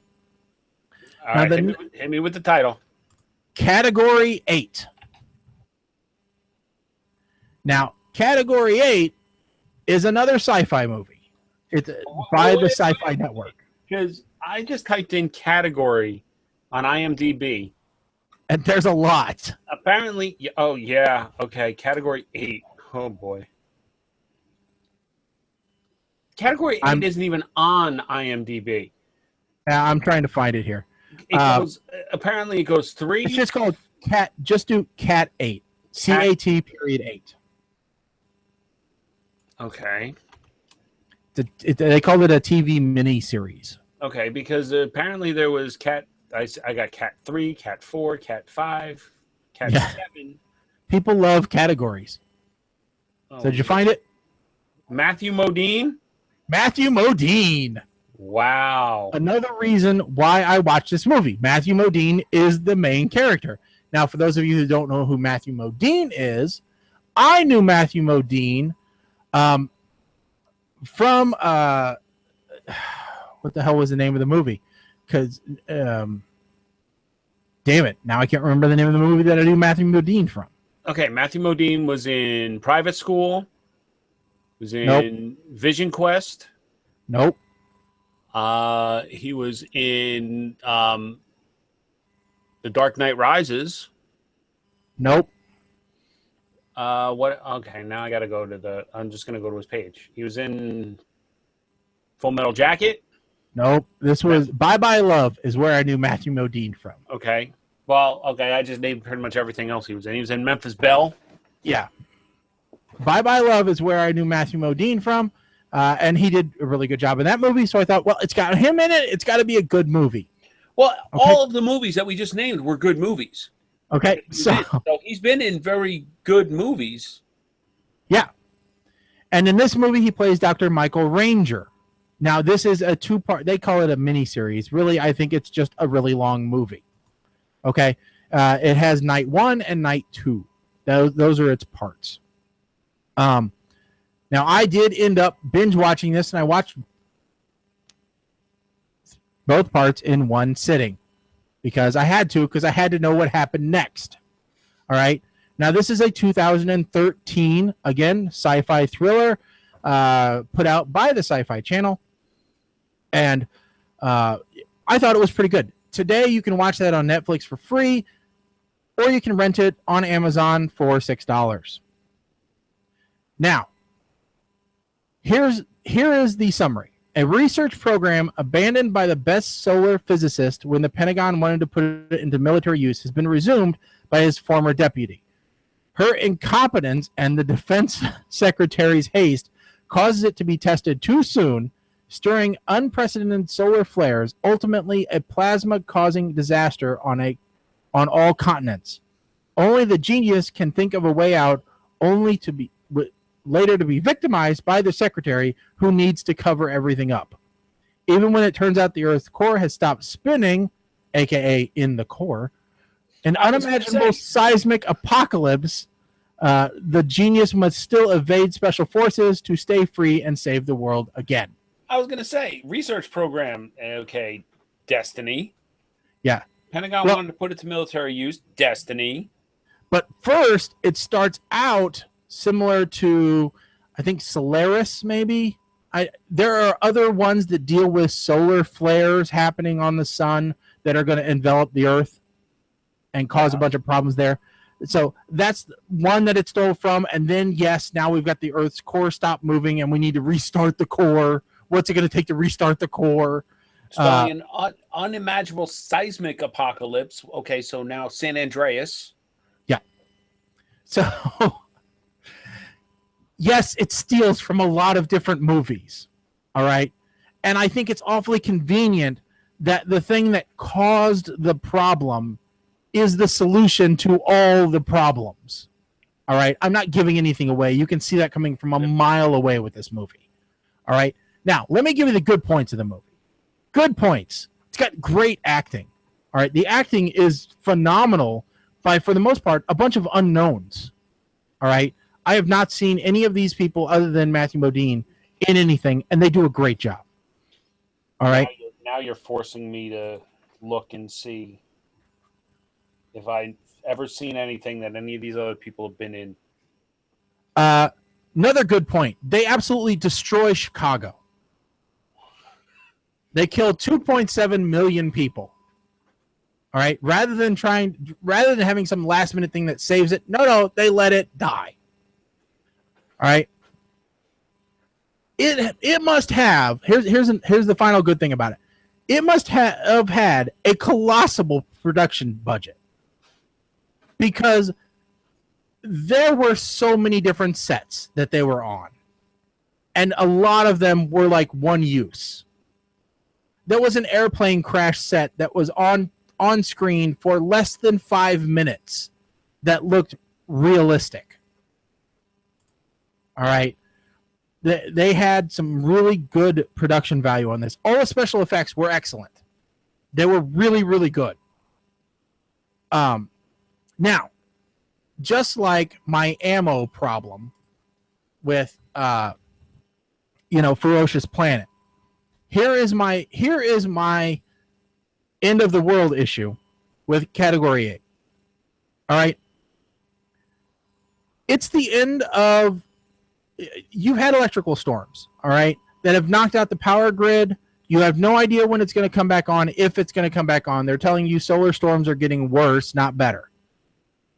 All right. So you're heating, so you are lighting your house with candles. All right. You've gone to the store and you've gotten provisions, water, food, etc. Why in the world do you light every candle that you have so that it's as bright as day in your house? All right. Not only that, but even with all the candles burning, you're using flashlights all the time. Yeah. Okay. All right. You have no idea. And again, they have the same ammo problem. All right. There's one fight scene. There's one gun shootout scene where the main two of the main actors, Kate Drummond and I think it's Trevor Hayes. They have, or no, I'm sorry, it's Kalanka Petri and Spiro Maladrakis or whatever it is. They each have a pistol apiece, all right? A semi-automatic pistol. They are single-handedly fighting off a Army-trained, fully automatic carrying platoon with 2 handguns. They had to have had 1 million rounds of ammo, but you never saw them change a clip once.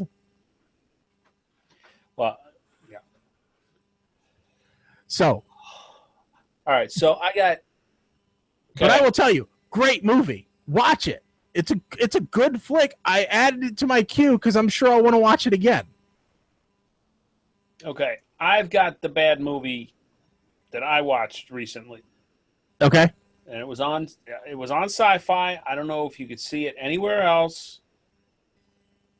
It's called Blue Demon.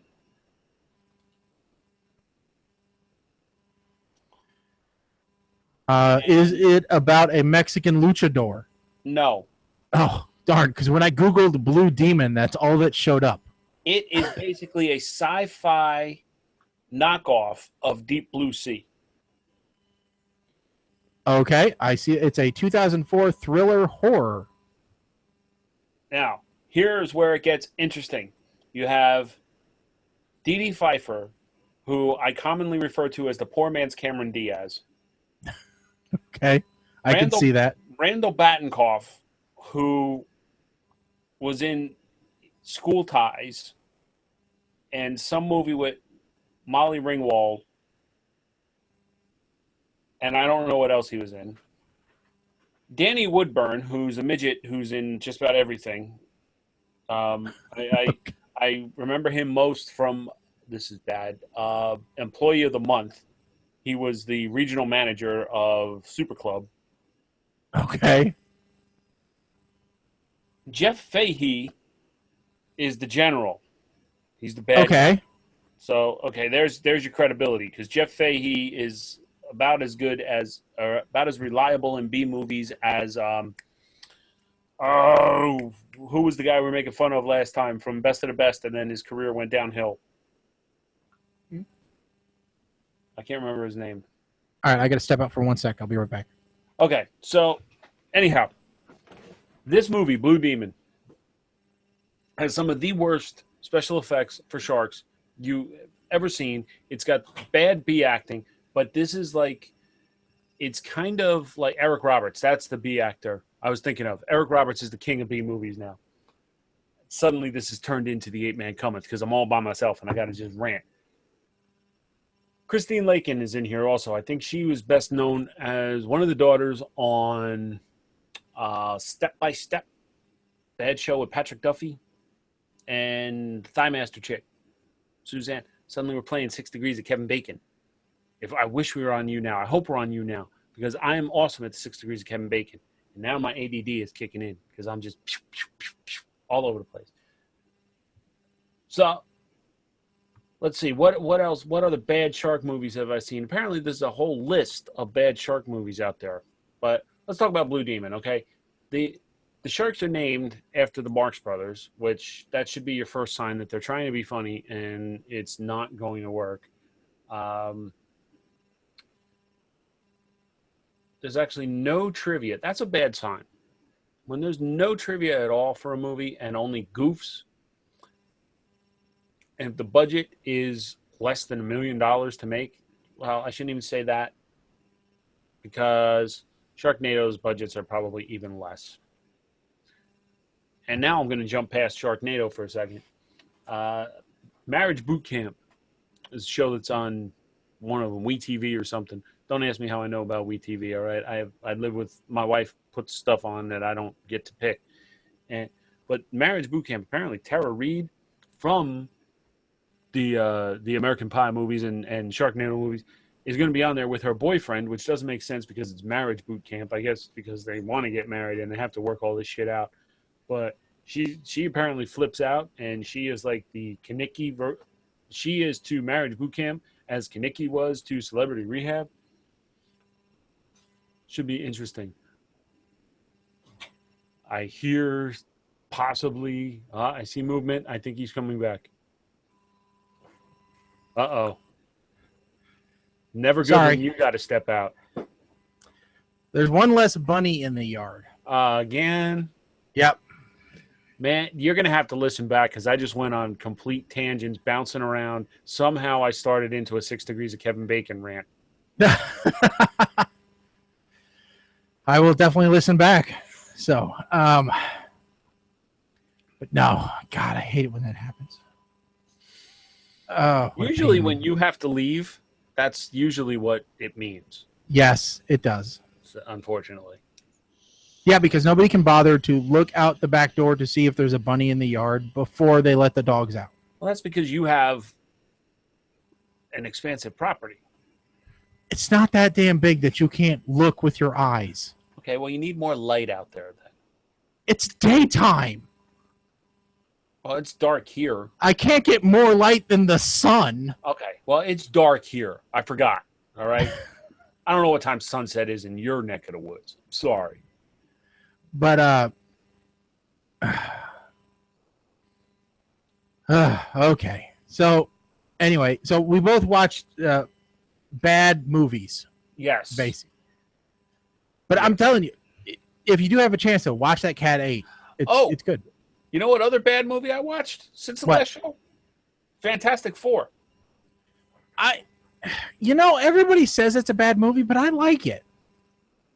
I thought it was a good movie. I thought it was okay. It wasn't as bad as everybody made it out to be. I thought it was okay. Now, I will say better that than the first one. Oh, you watched the second one, you mean? What do you mean? You mean you watched The Rise of Silver Surfer? Well, no, I'm comparing the one that was just out. Oh, you watched that one? Oh, I thought okay. I have not watched that one. No, that one, it wasn't as bad as everybody made it out to be. Huh. The problem, there's two issues. The first is the central concept about them getting irradiated. I didn't like that. Like on the first one, they went to outer space and they got irradiated, and that's, that's how it happened. This one, I don't quite like how it played out, but it lends itself to the overall storyline. Okay. But this one is also darker because it shows how the military was trying to use them after the accident to be weapons, which they did not want. Right. Now, I am hoping that the Fantastic Four shows up in one of the other universes. I forget if they're DC or Marvel at this point. I think they're DC. Okay. I would be curious to see if they show up in, like, Justice League or somewhat later. Yeah.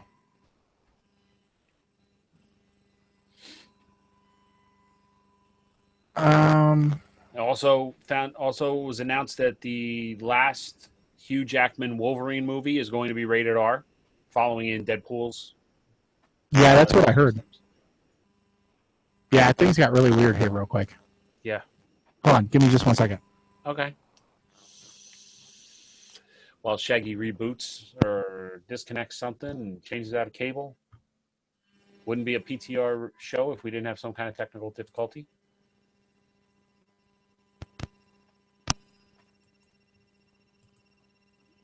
Now you completely killed it. Oh, great. Yes, technical difficulties. All right. Now I got to go look and see. You're going to make me jump around a little bit. What else has DD Pfeiffer been in? God damn it. Well, she took some time off, and now she's coming back.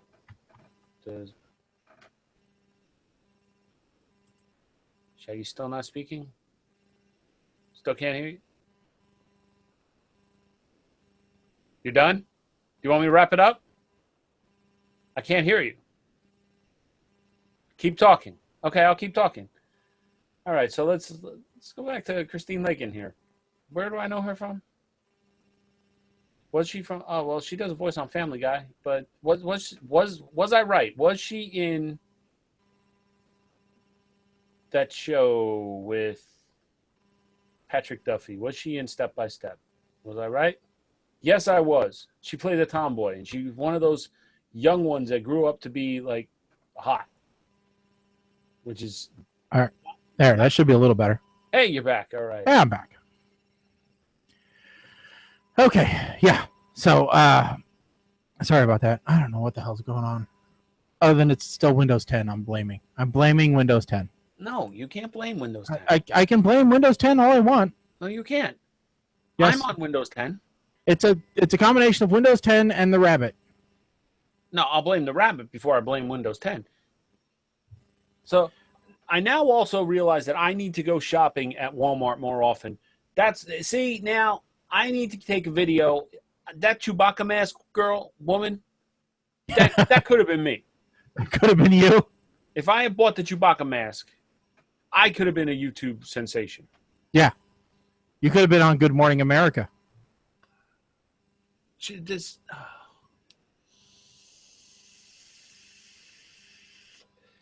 By the way, how's the progress going on becoming Mike the Vape Man? I have not gotten any. Yeah, I think a lot of it is depending on what the legislation happens, because the FDA is trying to basically overstep their bounds and regulate the hardware, which, if they do, based off of the dates that is in the initial bill, pretty much everything that doesn't look like a cigarette is going to be banned. And New Jersey is trying to ban specific flavors of e-liquid. You'll only be able to vape either tobacco, menthol, or clove-flavored liquid. Which doesn't make any sense to me, and I've argued this like you wouldn't believe, but the senator who is pushing that bill is the chairperson of the Health and Human Services Committee, so he basically can push the bill through at will. Yeah. Doesn't want to listen to any other testimony or what have you. So, Senator Joe Vitale, you know what? This bean is for you. You fucking asshole. That's right. So, let's see here. Let's end on a positive note. Please. All right. Let's see here. Ironically, the flavor of vapor that I am vaping kind of negates the taste of the... We'll talk about this because I know, Mike, you are a huge fan of this phone. Did you hear that Motorola is bringing back the Razr Flip? No, I did not. I saw the Razr trending, but I didn't know why. Yeah. It's coming back, really? Yeah, an announcement came about a couple days ago. I think they came out on Friday. Moto X. There's a new device coming, and they're saying it's going to run a version of Android, but it's going to be the traditional form factor that you're used to. Really? Yeah. Here, I'll send you the link. There's not a whole lot of information about it. All they did so far was come out with a commercial. It says the year was 2004, and Motorola had just announced what was then an insanely thin flip phone, the Razr V3. It was and still is a head turner, and eventually over 130 million units were sold in total. Such were the glory days of Motorola. 12 years later, and now Lenovo, the now Lenovo-owned brand, appears to be prepping a relaunch of this legendary model. According to its teaser video of a nostalgic walkthrough at a high school, the flip back to the Razr days of yesteryear is getting ready for the future. And Engadget is betting on an Android refresh of the Razr flip phone, and they're pretty stoked about it. The big unveil will take place at Lenovo Tech World June 9th, and they're having a feeling it may overshadow all the other new Moto X devices that they're going to announce. This could be huge. I mean, if there was an announcement like this, I think it could rival an Apple announcement. Yeah. Yes, I completely and totally agree. You could get a mass migration back to the flip, which is just crazy. It's really insane. That would be great. an Android Flip, that would be great. You know, so it'll be interesting. Can you imagine kids, you know, pressing the buttons all these times to text again? Well, that's the only question I have. Is how is the keyboard going to lay out? That's my biggest question. What if it's a touchpad? Well, that's my thought. What if you flip it open and it's a dual touch? It's a screen or dual touchpad, dual touch screen On both sides? Yeah. So you have a virtual keyboard down at the bottom, and the top is your actual screen. Of course. Well, no, that is exactly something that Motorola would do, because then apps would not work at all. Yeah. No, they would do something like that to completely screw up every possible app out there. Yeah. You know, like I even remember downloading like wallpapers and stuff for my phones back when that was the big way to customize. And Motorola always had something that was off by like 10 pixels. So wallpapers wouldn't install. Yeah. It'll be interesting, though. I will say that's probably one that I'll keep an eye on.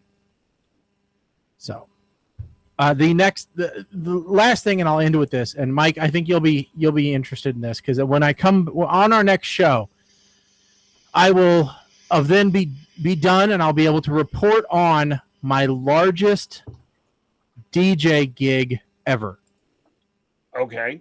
I have been selected as the AV supplier for a 3-day convention. Wow. So it's out of town, and I will be I'm bringing an assistant with me, and I will be doing not only their main room, which will hold 500 people, but also 7 breakout rooms, and then a Friday night banquet. Wow. So the amount of equipment which has needed to be purchased in order to do this is quite literally ridiculous. It sounds like it. So now we are using a lot from the hotel, but the good news is, Mike, if you are here and you ever needed to borrow it, I now have, in addition to my 2 regular pairs of passive speakers, I now have 2 pairs of powered PA speakers. Okay. Because that's what I'm using for the breakout rooms. I'm basically using a speaker for a breakout room. Okay. Because for 50 people, 1 speaker is enough if all they're doing is speaking and everybody else is listening. Yes. Agreed. But I also now have 6 wireless microphone units, one of which does 4 wireless mics, and all the other ones do 2 apiece. Look at you. Look at you. So, and that's in addition to the 3 new projector screens that were purchased. So this has all been a very big event. And so hopefully when we come back on our next show, I'll be able to say it was a rousing success and that everything went as planned.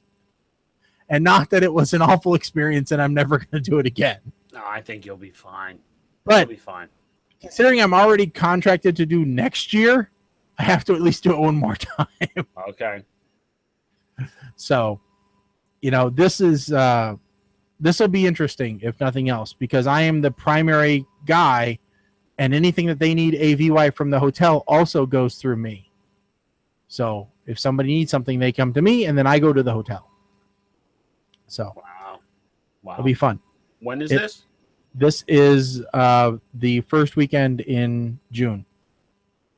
So coming up, it's like the 3rd, 4th, and 5th. Oh, wow. So you really will be. So come our next show on the 6th, I will be able to come back and do a report on how well it went. Okay. And it'll be fresh in your head. Cool. Yeah, it'll be a time, that's for sure. So. All right, ladies and gentlemen, you've been listening to PTR Radio here on the fabulous interweb, and maybe one of these days the outro will play. There we go. Colin has not been here, unfortunately, but we know that he misses you and you miss him. So don't forget, again, on the 6th will be our next live show. Hopefully, there will be no dead rabbits in the backyard on that show. Maybe they're all gone. Who knows? Maybe that was the last of its kind.